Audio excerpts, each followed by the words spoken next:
Welcome, Hoosier fans, to this week's edition of Assembly Call Radio, where each week we discuss the most important IU basketball stories from the past 7 days. This is our 104th edition of Assembly Call Radio, and it is our 455th episode overall of the Assembly Call, recorded on the evening of Thursday, December 13th, 2018. I am your host, Jared Morris.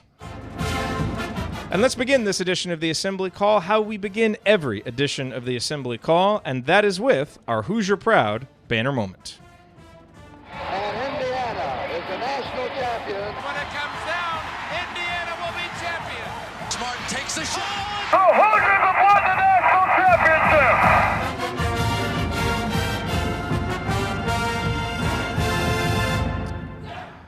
This week's banner moment occurred on Wednesday at 3:56 p.m. when Mike Miller of the Herald-Times tweeted out the list of players who have won the gold practice jersey so far this year. It's a pretty simple list. Juwan won the first two, then Romeo won it, and the last couple of gold jerseys have been split between those two.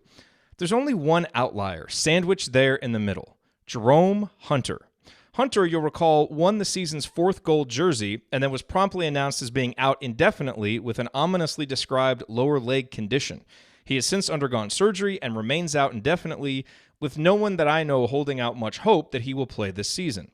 Miller's tweet, as well as comments that Juwan Morgan made on the Earn Your Stripes podcast this week, were strong reminders that Indiana's 2018 recruiting class possessed not just two, but possibly three impact freshmen.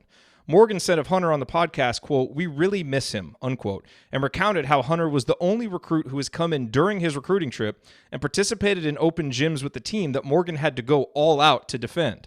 So while Jerome Hunter is unlikely to make an impact on this season's quest for a sixth banner, let's take this opportunity to remember that Indiana is 8-2 and in the top 25 without any contributions from a guy projected to be, at a minimum, among the team's top 7 or 8 players. More importantly, let's remember that when Romeo and Juwan are gone next season, taking all of their gold jerseys with them, Hunter should be ready to play a key role in filling the void they'll leave behind.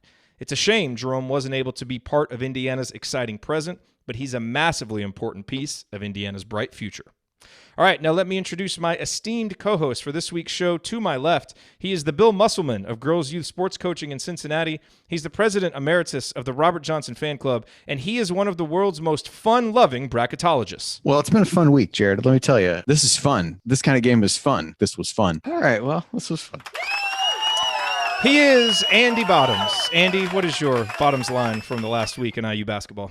I mean, the one of us who's really having fun right now is Ryan watching the Chargers get destroyed right now. But that's my favorite team, the Chiefs. Woo! San Diego chicken. Oh, there we go. Anyway, all right. For this is going to be a weird transition onto a more somber note. But you did a banner morning about this earlier in the week. But the unexpected passing of Eric Anderson was sad. And for a lot of people who, grew up in, kind of the era that you and I became IU basketball fans, he was a, pretty prominent name in a lot of those, really good teams of the late 80s, early 90s.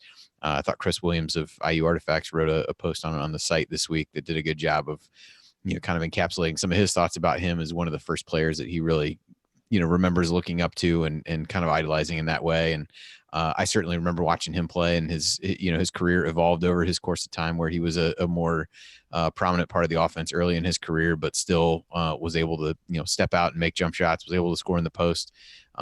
Just a good awareness overall as a player. I actually watched a little bit of his senior night game earlier this evening, that one that Galen had put up on YouTube, and kind of made some defensive plays, stepped out and knocked down an 18-foot jumper, and did some good rebounding work in the post. So a player that was a big part of some of the teams that we all really liked growing up, and a guy that I always remember my mom really liking as one of her favorite players as well. So Peggy Bottoms does not impress easy, so let it be known that he was one of her favorites, and certainly rest in peace to him, and our thoughts with his family during a really unexpected and difficult time. None of these, no time is good to hear of an IU, legend player, passing, but certainly when it's as unexpected as this was, it was a, kind of a somber note for the middle of the week in a pretty quiet period for college basketball overall.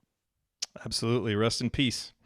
And to my right, he is a columnist for The Big Lead and a co-host for The Hangover, and he is here with us despite his beloved Los Angeles Chargers playing in an important Thursday night game with the Chiefs. Screw the Chargers. The worst primetime game in history. He is Ryan Phillips. Ryan, what is your rant this week? Come on, you knew I had something planned there. Don't you dare say my beloved Los Angeles Chargers. Don't ever. No, we're not. We're fighting right now, Morris. Even kidding. You knew I was kidding. Gross. San Diego guy. Yeah. Good luck, Chiefs. You're up 14-0 right now. I'm very happy. I'm going to be hosting the Butler show by myself, aren't I? Probably, yeah. And I just won't tell you I'm not showing up. I'll just not show up. You can host it. I just think it was good this week. I mean, obviously we haven't been with you guys since Indiana beat Louisville. I thought that was a really good win for the program. I also think it's just good that they got a week off. They've had so many injuries and so much turmoil as far as that goes. As Jared mentioned in the opening, with a guy like Jerome Hunter, a guy like Race Thompson missing time with what is apparently a very serious concussion. He's not even practicing right now because of it, and not sitting on the bench during games and all that stuff. Race needs to get healthy, and they need to do whatever they can to get him healthy. If that's sitting him out all year, that's fine. That has to be the number one concern is making it so he's healthy. But I would say that I think it was great for this team to get a week off and just be able to practice, relax a little bit. I'm sure they got some downtime, and then to come back and take on Butler, which is going to be a big game for them for the non-conference schedule. So, and really the last big non-conference game before we get into the Big Ten season. So it was nice that they got this little break right here. All right, here's what we're going to talk about this week. We will discuss the bracketology impact of Saturday's game against Butler. We will have Ryan's much-anticipated Trayce Jackson-Davis scouting report, and we will give some grades through 10 games in honor of exam week, which we are in right now. And then we'll answer your questions, all of that coming this week on Assembly Call Radio.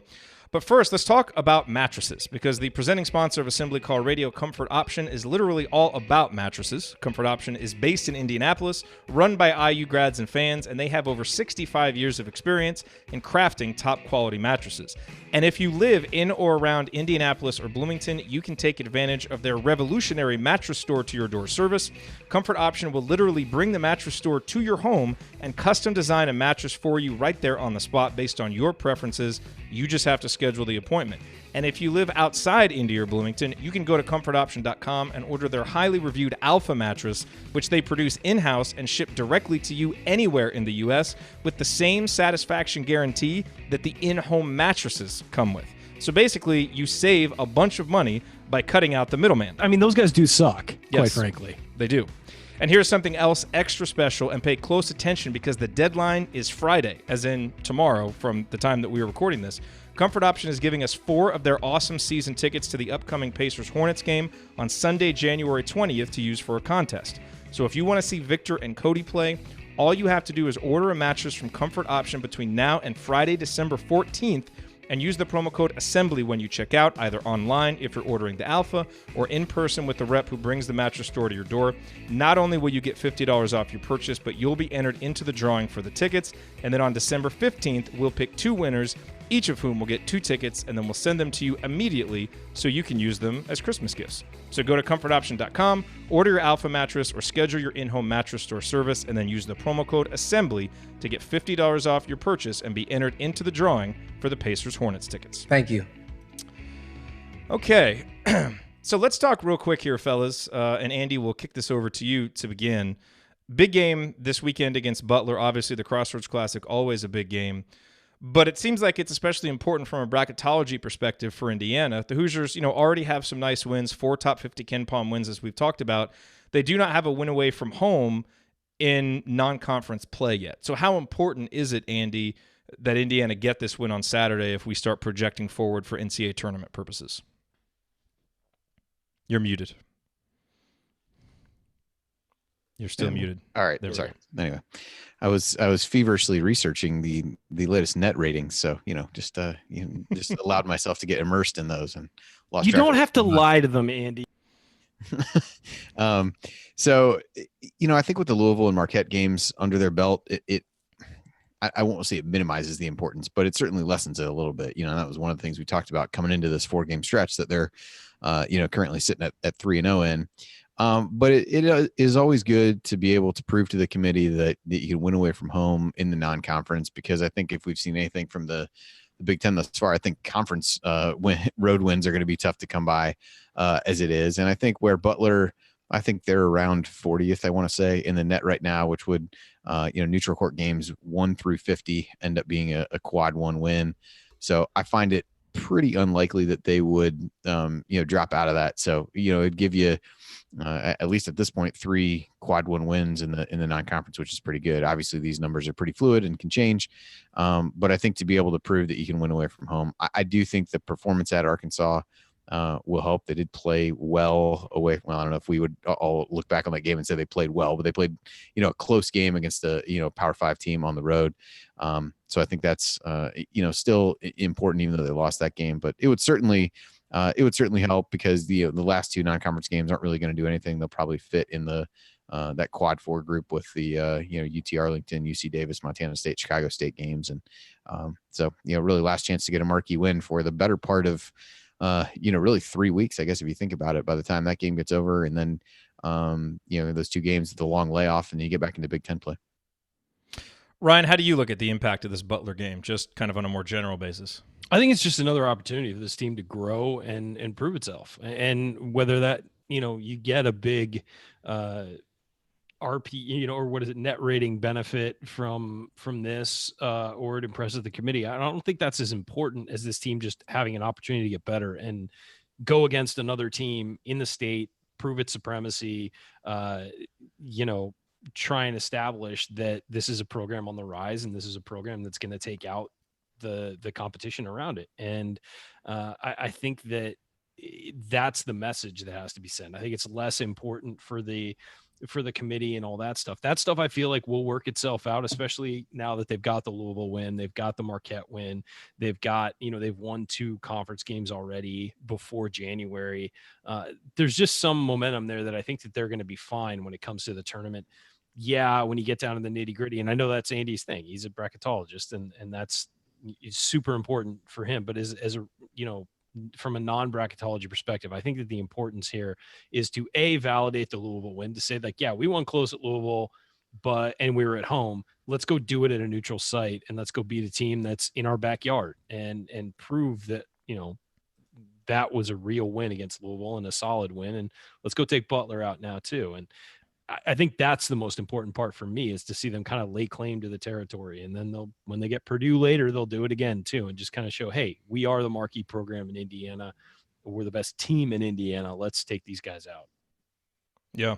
And of course, after the Butler game on Saturday, we will have you covered with the post-game show. Join us at assemblycall.com as soon as that game ends. Andy, anything else on the Butler game coming up?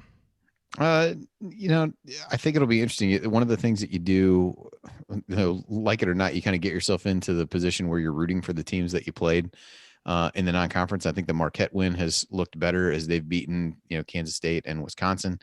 I think, the Big East looks pretty wide open. So I would say really, regardless of whatever happens, if Butler can really assert itself as one of the top teams in the Big East, which is possible, it's kind of a poor man's Big Ten in some ways, where there's a lot of teams in the middle that are pretty, maybe not quite as good as the Big Ten teams that are in the middle of that league, but a lot of evenly matched teams where if somebody can really emerge, so for IU fans, it's probably a case where it certainly wouldn't hurt to root for, the Butlers and the Marquettes to really, climb toward the top of that league, because it makes those games look better in the Marquette case as a win already.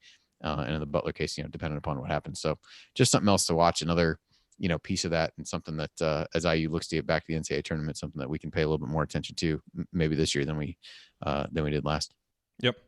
All right, coming up on the Assembly Call, it is time for our long-awaited Trayce Jackson-Davis scouting report. Ryan has the tape. He will fill us in on what we can expect from the latest in-state 5-star prospect to sign with Indiana. That is next. Stick with us.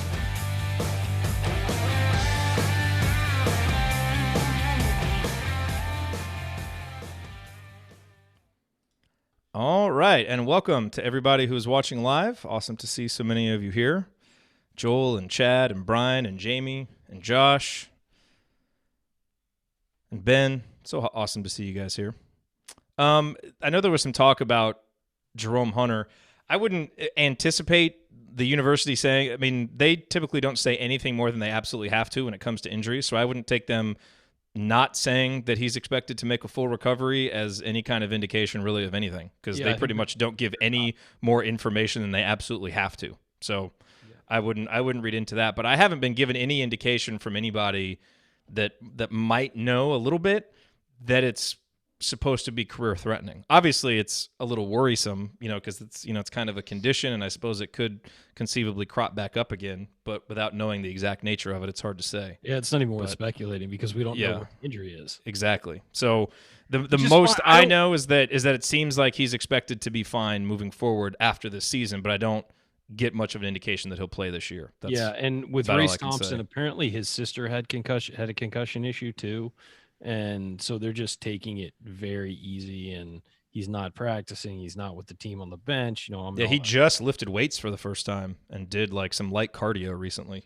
Really? Okay. See, I hadn't seen an update this week or anything, but it's good. I mean, look, with that one, because it's a head injury, you definitely just like, hey, there's no reason to rush back. He's got a long career ahead of him. Let's not move that. I mean, look, I want this team to win this year too, but it's not worth risking 3 more years of a guy, to put a guy to risk this season. I see a lot of talk in the chat about redshirting too, and we do have a question about this in segment 4. But for a regular red shirt, correct me if I'm wrong, you don't have to declare. You just can't play in a game. Right. In college basketball. Now in football, you can play 4 games. In basketball, you can't play a second. Yes. So let's take the example of Trayce Thompson. I think they're going to change that. I sure hope so, because it's ridiculous. Yeah. Like Jerome Hunter is eligible for a regular red shirt because he hasn't played at all. Now, he would also be eligible for a medical red shirt because his injury happened in the first half of the season. It's the same thing. And he didn't play more than 20%. Red shirt and a medical red shirt are the same thing. Right, but what I'm saying is, I think the medical one, I think there's different paperwork probably that you have to do. Because you can have played a few games and up to 20%. Yeah, to even apply. If you play 21%, you can't even apply. Yeah. So with a medical red shirt, it has to be approved by a group, by whoever. But the thing is that a medical red shirt and a red shirt, once you've taken your red shirt, to get a medical red shirt is incredibly difficult. But what happens is, instead of applying, like let's say Trayce Thompson misses this season, and did he get in? He got in. He played 1 game for 2 minutes, 4 minutes. Okay, so he can apply for a medical red shirt, but what they do is he won't apply for that immediately. Let's say he goes on and plays his next 3 years and wants to come back for a 4th year. He will then apply for a 6th year of eligibility based on the fact that he already took his red shirt and then only played in 1 game of a season. So he would apply for a 6th year. Once you've taken your red shirt, you can't just apply for a medical red shirt. What the medical red shirt is for is if a guy like Trayce, let's say this was his true freshman year and he played in 1 game, he would then apply, instead of for a red shirt, he would apply for a medical red shirt. And he would almost certainly get it because he played in 1 game for a couple minutes. So that's the difference there of what you're playing. So basically, if you play a game, play like 1 game and miss the rest of the season, you can apply for a medical redshirt. But if you've already redshirted, you would then have to go at the end of your college career and apply for that additional year. And a lot of times it's given if you don't play very much. But it depends on each individual case. So that's really the difference there. Perfect. Thank you for that. You're welcome. Lots of positive comments in the chat for that. Well, the chat room loved it. So excellent work. All right, Trayce Jackson Davis. So we'll kick this to you. And then Andy, just let me know in the chat if you want to chime in. I mean, I haven't seen him play live. I don't have a ton to say. I've got a few descriptions just of what the ESPN scouting report said, just so we can kind of go off that a little bit, and then we'll let you do your thing. Yeah, that's fine. I don't really have a lot. I even have a player comp. Well, he rebounds, scores points, and plays defense. Have you not watched him? It's my Hachimura. Yeah, it is. From Mark. There's actually a lot of good stuff out of that, but I wasn't quite sure like how to fit it in. He was born in Japan. That was a fun one to go back through. The Mark Feed discussion was. I'm sure it was classic. Okay, here. What's the score of the game, by the way? 14-7 Chiefs. Nice. Chargers driving. Okay, here we go.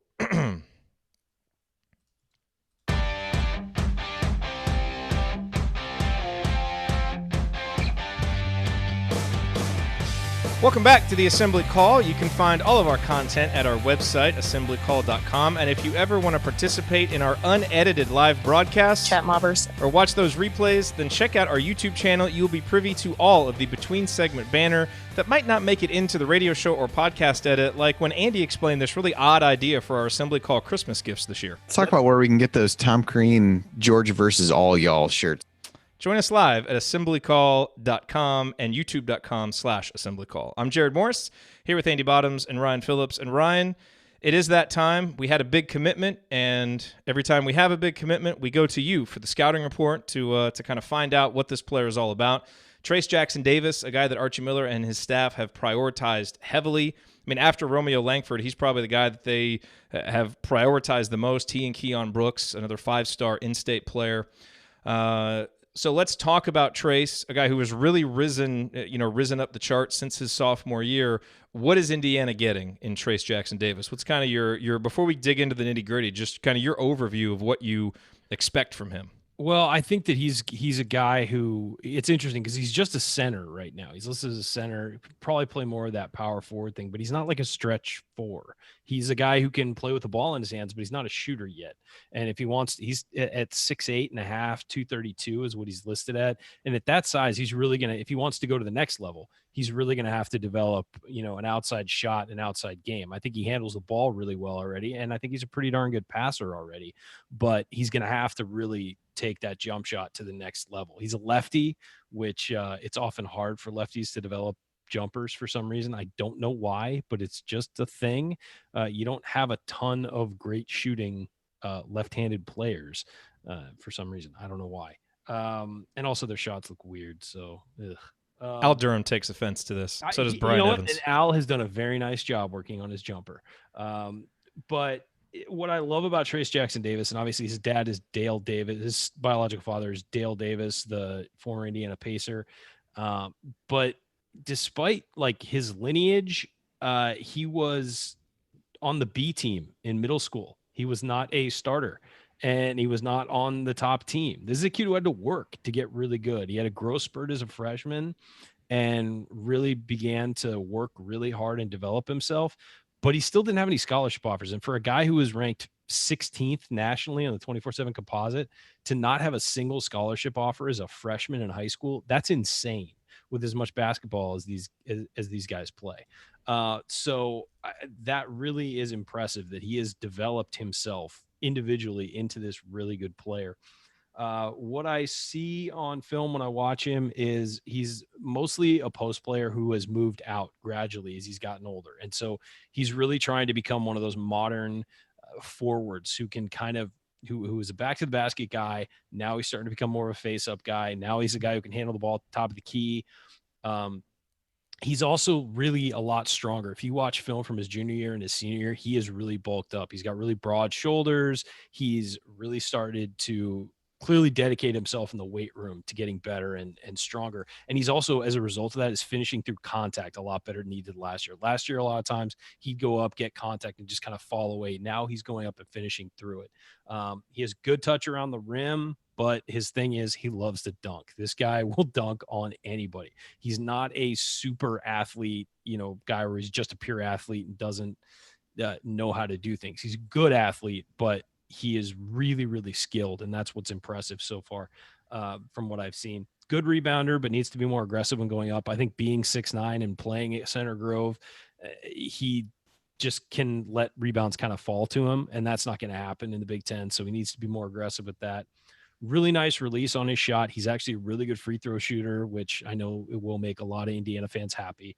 At the line, he has a really consistent motion. It's really soft. He doesn't hit from distance yet, but I feel like that's the next step in his evolution. Again, really good ball handler, great passer for his size. He'll hit guys on back cuts and, no look stuff all the time. And he's just really smart with the ball, sees the floor well, has great vision. He can also run the break off of rebounds as part of that ball handling. And I think that that'll be great for Indiana because they want to get out and score in transition. He's a guy who can rebound the ball, put the ball on the floor, bring it up, and make the right pass or decision with the ball. Really nice footwork around the rim. He's pretty quick for his size. He also, as part of that ball handling, he can drive from the perimeter, spin moves, whatever. He gets into the lane, puts himself in good positions and finishes at the rim. He also blocks a lot of shots. And I think a lot of that is based on timing too. Because remember, he's 6'8.5", 6'9". He's not some hulking huge center who just stands back there and swats. He's got really good timing on blocking shots.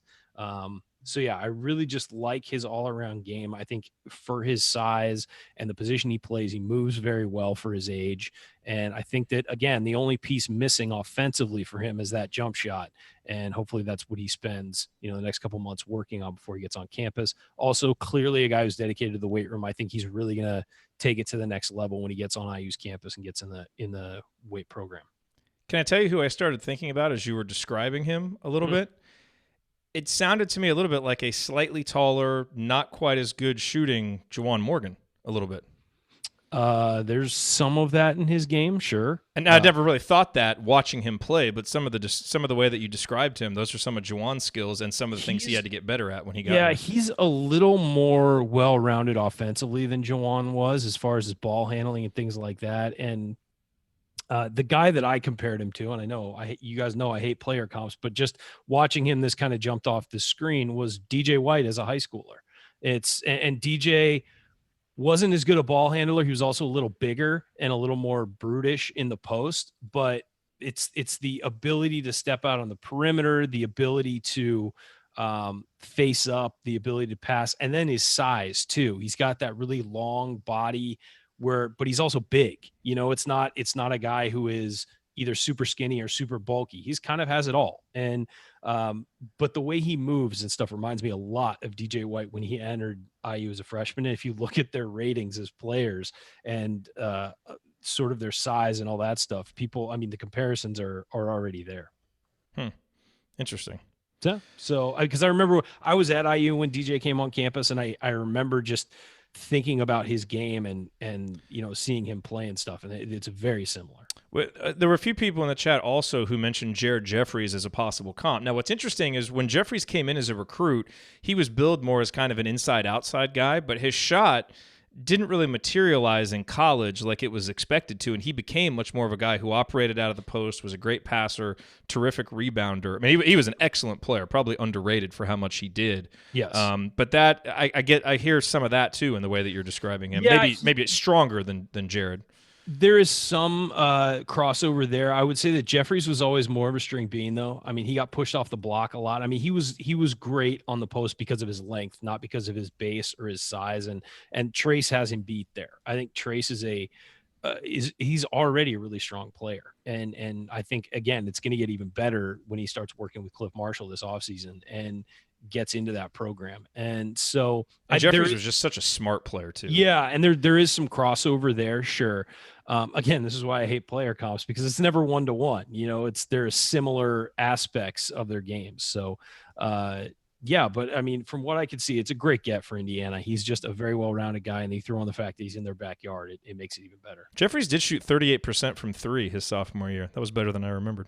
Yeah, I'd say that's better than I remembered as well. So, talked a lot about Ben Ladner wrote a good piece on Inside the Hall earlier this week about kind of how IU plays through Morgan in the post and things like that. So I was kind of getting around to this a little bit in the way that, what Jared brought up. I mean, is he a guy that you think you can eventually play through inside? Is he good enough passer? I think it's hard with some of these guys at this point in their career to really know, because they don't often have to pass, just given that they're more talented. Is he a guy who could develop into that kind of, a guy you play through? I certainly think so. I mean, if you watch it at high school, a lot of times he's at the top of the key and they play through him there and as a passer. And I think he'll be a fine passer. I don't know how well he passes out of double teams in the post and things like that, because you just don't get to see as much of that in the video that we get, because it's a lot of AAU stuff where guys are one-on-one. In high school, I'm sure he's getting double teamed. I don't know. I haven't seen a whole lot of stuff from this year in high school, and a lot of the high school game video is pretty poor. So it's kind of hard to see the angles on the floor and everything. But he is a good passer, and he's good with the ball in his hands. And I think that that's the comparison there with Juwan, is that Juwan just is really good at seeing the floor, and really has been since he was a freshman. That's not something that really developed. It's just something that was always there, and we see more because he has the ball in his hands more. But Trayce definitely has good vision and is able to see the floor. And he's a guy who certainly is a willing passer. He's not a guy who is a black hole on the post when you send it to him. He will move the ball and again, and handle it well and take himself out of trouble if there's trouble. He'll dribble himself out of trouble and then pass the ball. So again, very well-rounded, very mature game for a young guy. And I think part of that has to do with the fact that he had to make himself better because, again, he was on the B team in middle school. He was not a star from day one. He's really had to develop himself. And that's something that I love about him because he's a guy who knows the value of that hard work. I value middle school B teamers. Those are good people. I was a middle school B teamer. Of course. I worked my way up though. His future. There aren't many people who project him as a one and done. I don't think he is. He's certainly now. I'm sure if he gets the opportunity, he'll go as he should. But Sure. Listening to guys like Sam Vecini and others, he's not really on that radar. Does he possibly even project as a 3 or 4 year guy simply because the NBA is kind of moving away? Kind of like we're seeing with Juwan. It's Juwan is such a lot of the things that he does well at the college level, he won't even have the opportunity to do at the NBA level. So do you think Trayce could be a 2-and-out guy, or could he project even longer just because of what he brings to the table and what the NBA currently values? Well, it's really going to depend on how well he plays. I mean, it's a hard question to answer. I don't see people projecting him as a 1 year guy, as a one and done guy. And the reason why is because, if he were 7 feet or 6'11", maybe you do. And as versatile as he is, maybe you do see that. But as a 6'9" guy, he's going to have to play on the perimeter, and he's going to have to, not exclusively, but he's going to have to play on the perimeter a lot, and he's going to have to develop his game as a shooter. And just in the NBA this day, if you're 6'9" and you can't shoot a three, you're kind of a tough fit for, because you're not going to play center. You're going to play pure center. I do think a guy like Juwan, is a guy who fits the modern NBA. And the reason why is because of versatility. Now, he's not shooting as well or as much as we thought he would, I think, but he does have that versatility to step on the perimeter, handle the ball, rebound, defend, all that stuff. And I think that's why he actually fits the modern NBA. Now, if you look at a guy like Deron Davis, that's a guy who's an odd fit for the NBA these days because he's a traditional back to the basket post guy. Trayce isn't that. And he's a guy who I think started as a sophomore as that, and has moved out and developed sort of a more well-rounded game. So I think that, this is a guy who projects as at least a 2 year guy. I'm not going to say he's on any kind of plan, but I don't. Good job. He clearly tried to bait you into that. So I know. Kudos to you but I on, don't see him not as falling into his trap. I don't see him as a one and done because just physically the matchup. Now, look, if he turns into a 40% 3-point shooter over the summer, then we can have that discussion because that changes the game completely on his position.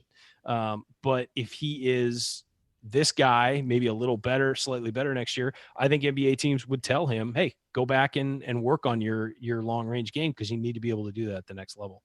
I was not baiting him. It was a legitimate question. It kind of reminds me of of a guy like Trey Lyles, who was bigger and shot threes better, and he went in, and what happened to him? He kind of got buried, and he's been traded around. I mean, but that guy, we watched him in high school, and we're like, this dude is a one and done. He's unbelievable. Well, the game kind of leaves you behind if you don't establish yourself really quickly in the NBA. The game will leave you behind. And so I think Trayce having, I'm sure he's got connections to the NBA through his dad and all that stuff. I think that, he'll know what a smart move would be and whether or not it's the right move. And so, I would not expect him to be a one and done. I think Keon Brooks is far more likely to be a one and done if you look at the way he plays. Well, and speaking of Keon Brooks, hopefully we get to do a Keon Brooks scouting report here sometime in the next few months after he makes his decision. So nice work, Ryan. Thank you. You are fine scouting report. All right, coming up, since it is finals week for the team, we figured we would treat it like a midterm for the season. So we're going to go through the roster and hand out some grades based on each player's performance through 10 games. Should be fun. Stick with us here on the Assembly Call.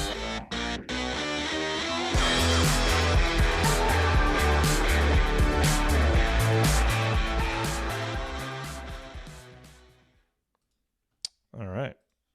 That segment was almost the exact same length as the first one. Nice work. Good job, Ryan. Is there anything else in the chat mob that we didn't pick up? David Kirk said at 6'9" a Kyle Kuzma type is really hip in the NBA. Joel said TJD is like Thad Young. I could see that a little bit. Thad Young's more of a perimeter guy though, but they're built the same. Yeah, and Keon Brooks plays more like a Kuzma type than Trayce Jackson Davis does. Mm-hmm. Let's see. How about Josh? Kuzma, man? That guy went from completely off the radar and drafted 27th to he's turning into a star in LA.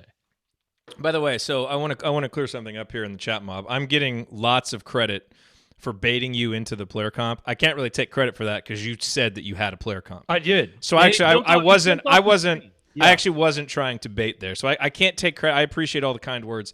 I can't take credit for something I didn't do. It was a legitimate question by me, and I knew he had a player comp coming. So I normally don't do a player comp, but this one just it sort of jumped off the screen at me when I was watching him, and really reminded me of how people talked about DJ coming out of high school, and then when you finally they were ranked about the same place too, right? Yeah, well, that's the thing is you look at their rankings and you look at what people were saying about them. It's about the same. I mean, you see the comparisons. Yeah.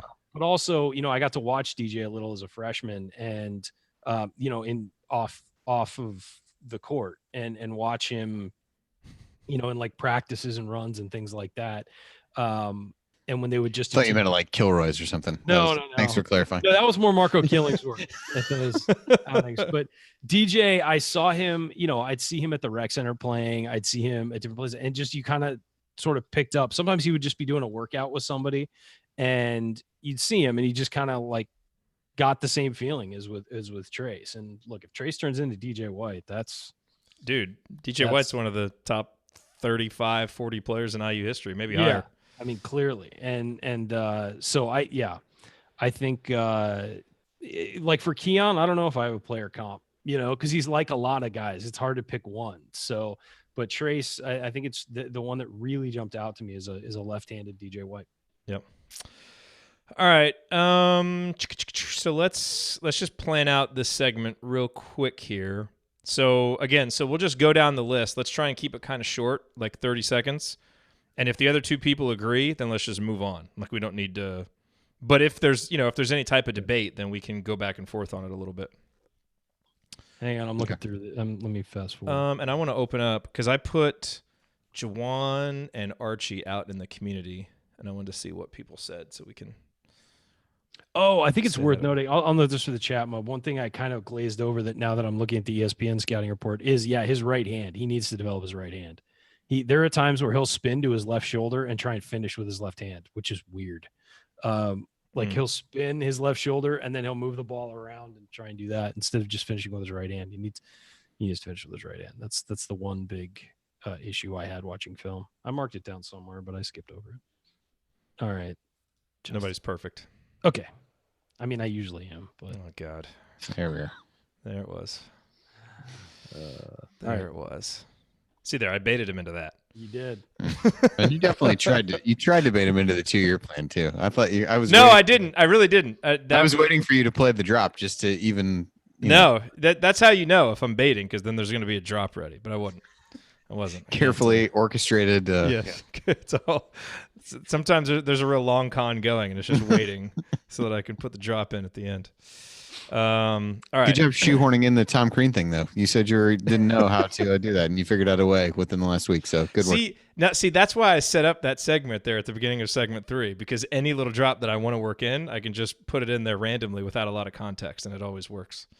So that was why I tried to set it up right there. All right. Let's do this. Do it. Let's do it. Ryan's got to get back to the game. Brian said in the chat, Ryan is perfect. All Italians are. So we got that going for us. All right. Here we go.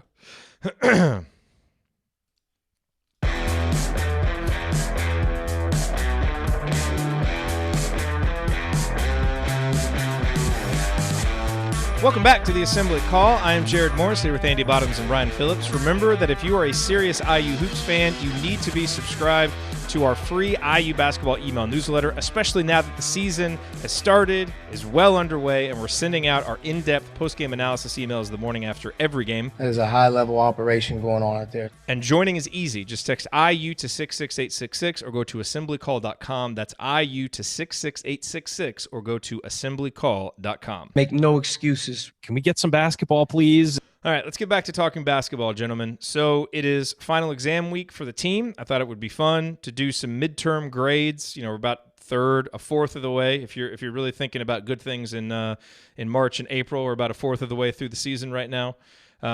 So let's hand out some grades. And I've assigned us each a player. Take 30, 45 seconds, explain your grade. If the other two people have a rebuttal, anything like that, we can hop in. But if not, we can move on because obviously we've got a lot of players to go through. So let's start with Romeo Langford. Andy, your grade for Romeo. Boy, that's tough. Yeah. Well, we did talk about to set the ground rules, and feel free to use this against time for Romeo because there's probably not a ton to talk about. That we're grading these based on expectations. So yes, based on expectations. Keep that in mind. So Romeo, I would say you look at the stats, played 83% of available minutes. A really high free throw rate, got into the line well, drawing tons of fouls. As he did in the Louisville game, shooting well from two. I'm going to say A-. The main reason for that is just the 3-point shooting hasn't really come around yet. The free throw shooting I think has, but I think he's been probably a little bit better defensively than people would have expected. And there's certainly games that he's really shouldered the offensive load and kept him in games when he needed to. So not perfect by any stretch, but I think he's been pretty much as advertised coming in, and he makes a few improvements from a shooting perspective, then probably gets up to the A that most people would expect him to get. Yep. Ryan, I assume you agree there. Yeah, I mean he's in the A range, I think, for sure. But yeah, the 3-point percentage is really the only negative at 23%. So yep. Really needs to up that. But other than that, I mean, he's been as advertised, I think, for the most part. Yep. All right, Juwan Morgan. I will take Juwan. I'm going to go with a B+ for Juwan. And look, he's been terrific. His 2-point shooting is awesome. He's been a terrific rebounder. I mean, he almost single-handedly won, games against UT Arlington and UC Davis when Indiana was really struggling. The reason why it's a B+ and not an A, again, this is against expectations, is because he's kind of led the charge for the poor free throw shooting. And in Indiana's 2 losses, he got in early foul trouble in the first half, and that really hurt. And I think it's fair to expect a little bit more from him. And since we've only had 10 games, in 2 of those, in the 2 biggest spots, he wasn't there in the first half when his team really needed him. So I fully expect him to be in the A range later, but I actually feel it would do him a disservice to give him that full of a grade when he's had those 2 performances. So I give him a B+. It's a strong B+. I think he's been terrific, but I can't quite shake those out of my head right now. But fortunately, he has plenty of time to make up for them. Next up is, I'm assuming, you guys agree with that? Yeah, I agree with that. It's fine. Ryan, here's kind of a tricky one for you. Justin Smith. C- for Justin Smith, and it's not lower because I think the last 2 games have shown improvement. 22.3 minutes per game, 8.4 points, 4.1 rebounds. Does not look good. He's only shooting 49.2% from the field for a guy who doesn't venture, doesn't really need to score outside the 3-point line, shooting 61.8% from the free throw line. But I will say the last 2 games, I think that Justin really looked better on defensively. Specifically, he rebounded well. And then we started to see the offense come around against Louisville. Where he's going to make his money is in the post and on back cuts and things of that nature. When he can really get into the lane and do some stuff, I have confidence in him. I don't have confidence in him stepping out on the floor. Based on expectations, I think everybody expected him to be that third option and be a guy who could step out and make some shots and do some things from the perimeter this year.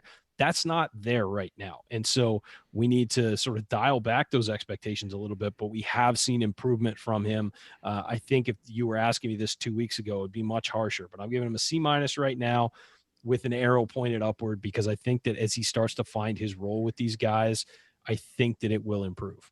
I'd probably go C or C+, but I don't really have too much to quibble with there. That's a pretty fair assessment. Yeah, I would agree. I would have said C or C+. I think when you think about that's basically average. And if you look at, he's had some games like the Louisville game where you'd say he outperformed that. He's had some other games where he really struggled and kind of averages itself out right there in the middle. Andy, Devontae Green. Oh boy. This one's difficult because I think the injury is a part of it. And so from an expectation standpoint, like he's not really even playing the role right now that he was expected to. But I would probably put him if Justin Smith's a C-. I think Devontae's probably in the same category there with again, has had some solid moments since he's been back. The hit those couple big threes against Penn State, has had some other, real struggles in that, like the second half of Penn State. So I would put him in that category. I think he certainly hasn't, and part of this is a credit to Rob Finney. I think Devontae has ended up playing a different role. And so it's almost hard to grade him against expectations that now probably are no longer, things in some ways out of his control really shifted that. But I'd say probably, C- or C for him as well. Okay. Yeah, I agree with that. I'm going to take Rob Finney next. Look, I think if you're not grading on a curve, he's probably a B or a B plus because he's been a really solid point guard, but he's, disappeared at times, hasn't been willing to take shots at times. But if we're grading this on expectations, for him as a freshman to come in and step into the role that he has, to be as consistent defensively as he has, to be as solid just from a ball security standpoint on a team that's really struggled with turnovers, and the bonus is, just how timely his shots have been. To me, he's got to be an A. Based on expectations, because I don't think we really knew exactly what to expect. We thought he would be solid, but no one thought he would be this solid. So I'm giving Rob a solid A, and I think obviously he can build on that, and moving forward, the expectations will get bigger, but he's an A based on the expectations we had coming into the season. Yeah, I think I'm with you on that. Okay. Ryan, here, this will be a fun one. Deron Davis. I know this is kind of a cop-out, but I'm going with an incomplete on Deron Davis, and the reason why is because he's only playing 11 minutes a game. Now, if you had to have me grade him, which is the purpose of this exercise. Well, I think it's an incomplete because we haven't seen him consistently that much yet. But if you go by just like the last 2 or 3 games, and you want me to do that, if you're calling the whole season, I think it's an incomplete because he hasn't really shown a track record yet. But if we're going by just the last like 2 or 3 games, I think it's a B. It's a solid B.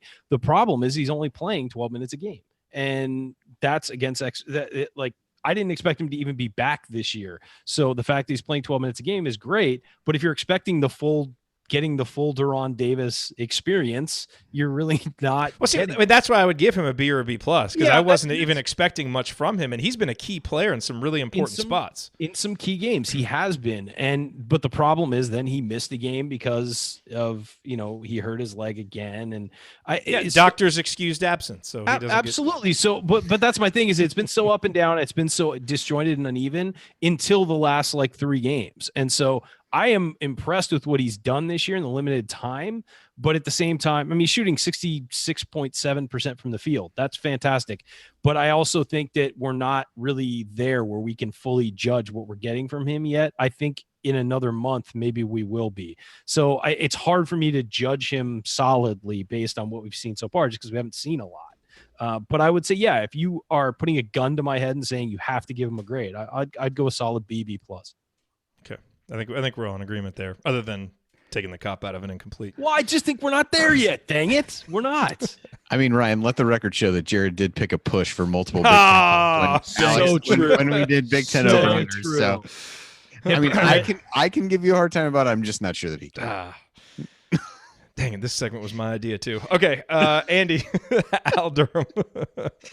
I would probably put him in the. I'm tempted to say A-. I think we didn't really know a lot about what his role was going to be, and again, part of that has been the injury to Zach McRoberts has opened the door for him to get some additional playing time. But I think he's been able to do a little bit of everything. He's been a solid 3-point shooter, 12 of 28 so far on the season, shooting 77% from the free throw line, which is about as good as anybody on the team at this point. And I think he's been able to do a lot of different things. He was able to play really well defensively. Thinking back to that Marquette game. So again, I think against expectations, I'd probably put him in the B plus A- range, just because I think they've been able to get more out of him than people thought. And he was a guy that we had a lot of questions about coming into the season of how much is he really going to play? And he seems to have carved out a spot for himself in the starting lineup. And I don't know that he's going to relinquish that anytime in the near term. Yeah, he's been solid. His really bad game against Arkansas, and his struggles in the first half of the Duke game, kind of prevent him from being a solid A, or to me, that kind of puts him in the B plus category. But he's still been That's fair. He's been really good, and it's hard to blame him for both of those games because he was in a position that he shouldn't have had to be in because of the injuries. So, like ball handling, like handling the ball as much as he was and things like that. That's not what he does well. So it's hard to. But that's I mean, those performances happened, but it's just hard to blame him exclusively for them. By the way, great profile of him at The Athletic by Dustin DePirac. If you haven't had a chance to read it, it's really good. Okay, so that's Al. I've got Evan Fitzner next. San Diego guy. I would give Evan Fitzner a C. I mean, I think he's had some games where the shot has really come around, and there's certainly some matchups that he can take advantage of, but he's also disappeared in some games. And, I think we're really learning that unlike Max Bielfeldt, the guy he was most often compared to, who could contribute in any kind of matchup, Evan's not that kind of guy. So I think he's still going to be able to come in. I think he'll win a game or two for Indiana in Big Ten play because he'll hit some big shots, but I don't think he's going to be the consistent part of the rotation that we thought.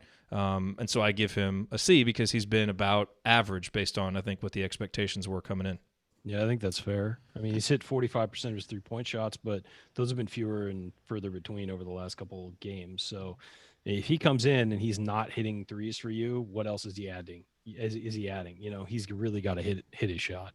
Yeah, I think it's become clear he's just very matchup dependent upon when he can really play well, and I think it becomes hard to, one, carve out consistent minutes when you're a guy who's kind of identified that way, and two, really to do substantially more than maybe what was expected of you coming in.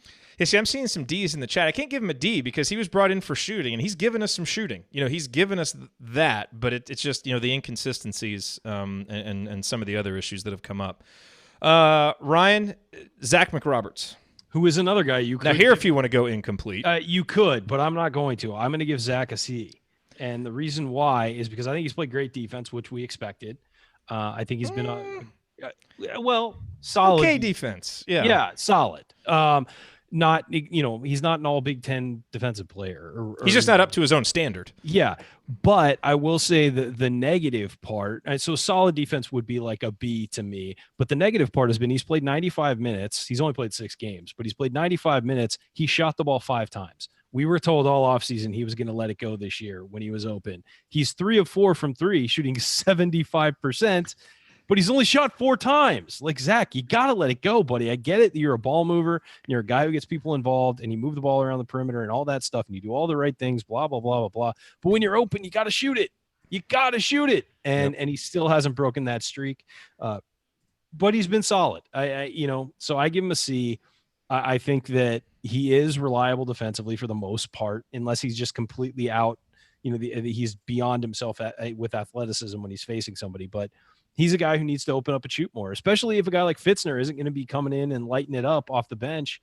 If you're going to be playing, you're a guy who was starting at the beginning of the year, you got to open up and shoot the ball. And he's shown he can do it. He's 3 or 4 on the season, but he just is too tentative, and I think that needs to change.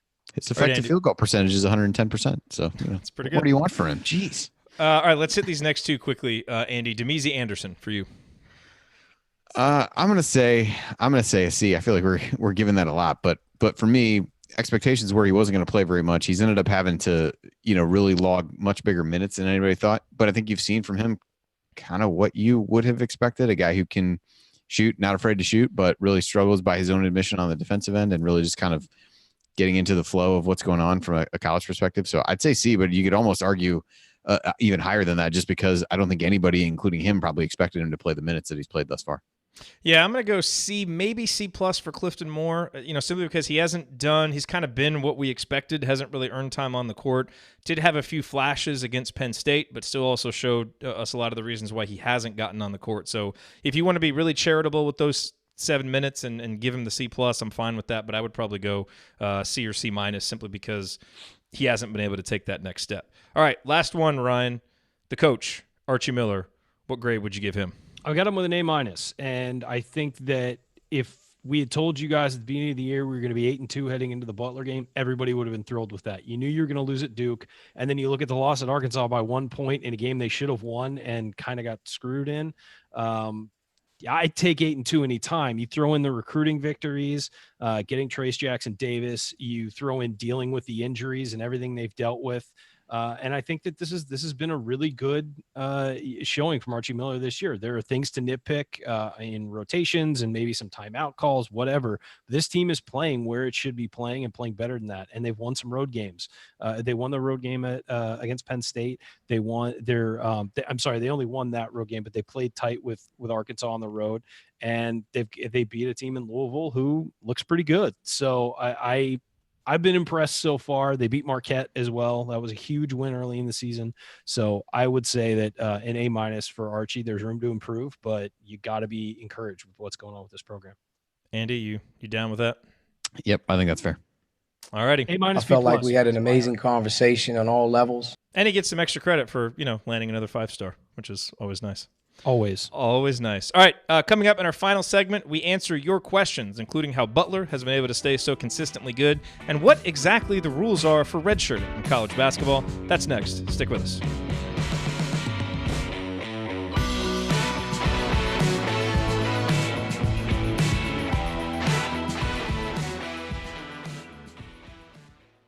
All right, we got out of there in a tidy 16-20. That's we not already bad answered.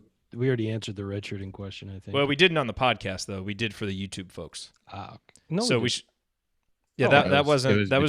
I'm sorry. That was just for the YouTube people. That wasn't on. Oh, the that podcast. was in a break. Okay. Yeah, that was in a break. I thought that was during. Yeah. So So we're at 45-25. So we've got 35, 6:35. Look at that. 6:35. So really about 6 then, right? So 5. Yes, we've got 5:59. So we'll hit. So Andy, I'll send the Butler question to you, and then Ryan will hit the redshirting thing. So basically, just give your explanation again, and then if we have any other time after that, we'll get something else. By the way, Coach gave me on the year gave me an A in the chat. So just thanks, Coach. Appreciate it, buddy. Ryan gets an A.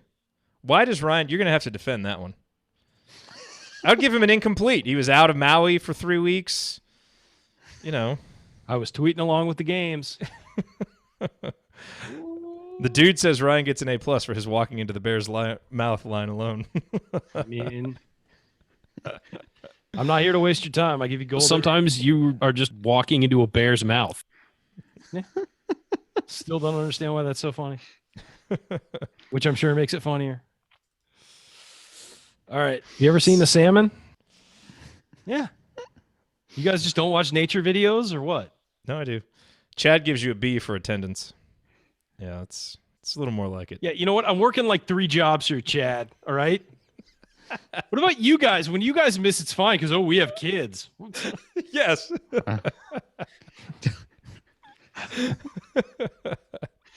Oh boy, that's good. Okay. Because being a parent's super important.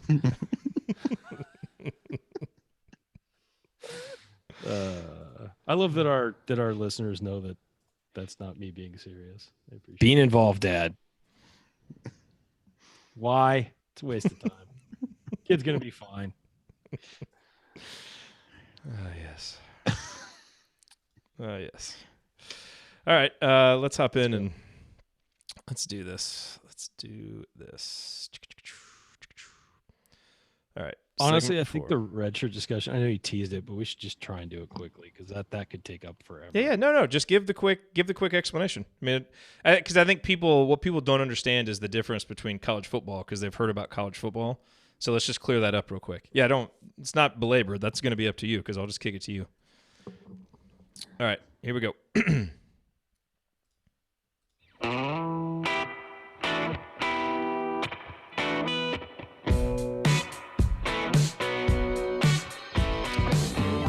You are listening to the Assembly Call. We are wrapping up another week of talking IU basketball. I'm Jared Morris here with Andy Bottoms and Ryan Phillips, and we always reserve the final segment of Assembly Call Radio to answer your questions. We've got some good ones, so let's hop right into them. Andy, JD asks, how does a program like Butler stay so consistently good despite several coaching changes over the last 10 to 20 years and a move to a better conference in that time as well? How have they kept it going? I think this will sound cliche, and I think it probably does to people when they say it, but that whole Butler way concept and that, I mean, that's really something that they've bought into. They've, kept guys in, brought guys in to coach that have had exposure to the program, the guys that came before them. So from a continuity perspective, even though it's a different guy sitting in the seat, I think it's, a lot of the same concept systems and principles that they play with. They really haven't changed a lot of the kinds of guys that they've recruited with and had success recruiting. They've gotten some transfers that they think fit well into what they're going to do. And I think on that note, I think the Duke transfer, I think Jordan Tucker, believe he's going to make his debut on Saturday. So I'm interested to see how they utilize him. But they've done a little bit of that where they've been able to, kind of pick some guys off here and there on the transfer market. But I just think it's largely been continuity of the system. And again, people will probably say it sounds hokey with the Butler way, but I think that really does mean a lot to that program. Yeah. Continuity makes a big difference in sports. They've also developed a name brand for themselves now. Yes. I think. And that run to the Final Four back-to-back years was huge probably for recruiting, because you've got kids sitting at home that were watching that and associate Butler the way they associated for years Gonzaga as being sort of, well, they're not in the top tier of teams, but I'm not in the top tier player. I could maybe make it there, and they're going to be consistently good. So I really think that they've really developed that brand regardless of who the coach has been, and they've been competitive. So that brand has sort of developed itself as well. Yep. Ryan, we got this question from Scott. Can we get more insight into the redshirting rules or parameters? Example, what if Race is out further? Can you redshirt more than one season? Regarding Race and Jerome, when is the latest you can make that call in the season? And in particular, let's clear up the difference between college basketball and college football, where in college football you can now play in up to 4 games. That's not the case in college basketball. No, in college basketball, you can't play 1 minute of competition. You do that, you're burned your redshirt. It's gone. So Race has already played 4 minutes, so his... Technically, and he redshirted last year. Once you redshirt once, you cannot redshirt again too. You don't have unlimited redshirt. So when you get on a college campus, you have 5 years to play 4. That's what they say, is you can take 1 redshirt year and then have 4 years of eligibility. So you've got 4 years of eligibility, but you can only be on campus for 5 years is sort of the way that it plays out. So a regular redshirt, you don't have to declare it at any point. At the end of the season, if you haven't played at all, you just say, okay, that's a season. We're not going to count towards eligibility. And you're now a redshirt freshman going into the next year. So you haven't used up your eligibility. You just kind of say it at the end of the season. You don't have to declare it or anything. With a medical redshirt, if you play up to 20% of the season, you have to play less than 20% of the season, I think it is.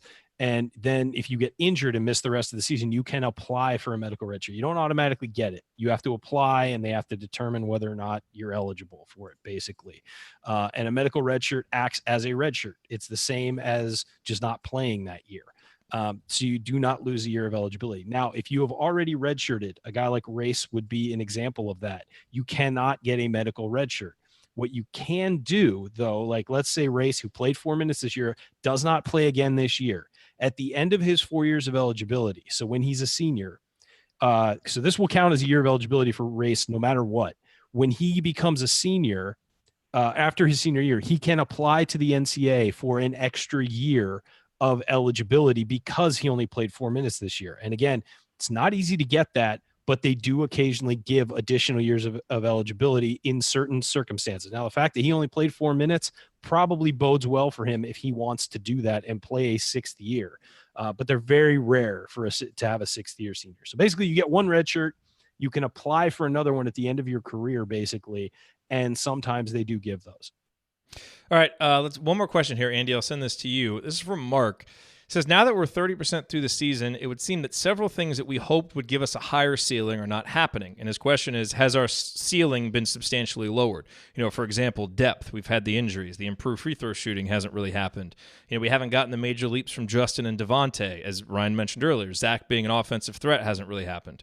So when you take all those things into account, do you think that the ceiling has been substantially lowered, or are you not ready to say that yet, only 10 games into the season? I don't think I'm ready to say that yet, because I think for as much as, some of the things that he lists out here are true, I think you've also had some unexpected positives. I think the defense is better than you would have thought. I think contributions from Al and Rob Finney have been more than you thought you would get And Duran's been, you've gotten more out of him than you thought you would by this point in the season. So I think there's some other things that help to offset those a little bit. And I think because of the injuries, it's a little bit hard still to really figure out like what this team is going to look like when it's all together. There's still a chance that other guys, come back. We talk about race and that kind of thing. So I think we're starting to see the rotation solidify a little bit now. If it gets to be a little bit more solidified, then it's there. But I still think if you think top 4 finish the Big Ten, I think that's still possible. Yep. All righty, well, that will do it for us on this week's episode of The Assembly Call. If you want to see us do the show live and be part of the live chat, join us at assemblycall.com on Thursday nights for the live broadcast of our Assembly Call radio recording. Chat mobbers. And you can always subscribe to our podcast by searching for Assembly Call wherever you listen to podcasts. And don't forget to go to assemblycall.com or text IU to 66866 to join our free email newsletter. Thank you for listening. Join us Saturday after the IU Butler game for the post-game show. Until then, keep your elbows in and your eyes on the rim, and go Hoosiers. Thank everybody for coming out. All right, I got to get out of here, folks. Thank you. Screw the Chargers. Every time I hear you talk about the declaring the red shirt, I always think of The Office when Michael Scott walked out of his office. I declare bankruptcy. Wait, is that not how it works? Oh, man. Sweet. Let's see. All right, so Andy, you're out Saturday. I am out. Yeah, Hannah has a game right about the same time as the IU game. Is Coach still in the chat, or did he leave? I don't know. Coach, he might have a game, but let me know if you're free for Saturday. I wonder if he's even going. Let me know, but we'll figure it out. Awesome. Yeah, so I can't do that, but I'm good for the 2 games in the radio show the following week. Yeah, okay. I'll be good for those what two. What time are the games next week? Like, what day are they? I don't even have the schedule. I think it's Wednesday, Saturday. Is that right? Okay. Something Saturday. I think Wednesday, Saturday. You're good for both those? I think so, but I'm not 100% sure. If I'm going to miss, it'll be those two or one of those two. If I need to just take a day. Chad's gonna be pissed if you miss another game. Yeah. But I look, last year I was here for all but I think one Big Ten game, and I think I'm not going anywhere for Christmas this year. You already told us. Yeah, not going anywhere for Christmas. In fact, I'm doing 1090 the 26th, 27th, and 28th. I'm hosting there. Like, ugh. Oh, really? Christmas, yeah, 3 days in a row. So I don't really get a Christmas break, but you know what? It's fine. I'll get paid something. That's not a great situation. That's my Christmas gift is 3 days in a row on the radio. Nice. All right.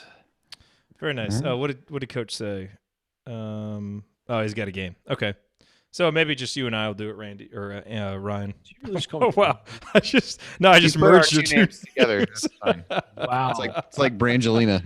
You know that's going to turn out one day that we're both in Jared's head. It's like a Tyler Durden situation where we're both actually in his head and he's just been talking to himself for years.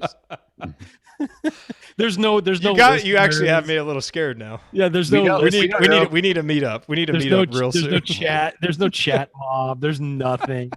Just Jared talking to an empty studio. Yeah. We don't know for sure that he hasn't had conversations with the soundboard. That's true. That's true. Oh, I think that's what he does all day at home. You can't prove it, and neither can I. So. Yeah. Once a year, I just go to Zagreb's just at a giant table by myself. And the woman's like, and you're like, oh, would you guys like some more meatballs? And the woman's like looking at you at an empty table like, yeah. Okay. You order like 12 steaks. And the chemistry that the three of you have. Oh, man. Randy. Okay. Well, it's all going to unravel from here. All right, guys. Fair enough. All right. Enjoy the game. Thanks. The rest of the game, and I'll talk to you on Saturday. Later. All right. Sounds good. Talk to you guys later. See y'all. Bye. Okay. See you guys on Saturday. Randy Bottoms. Oh, boy. Okay. Now my mouse won't work.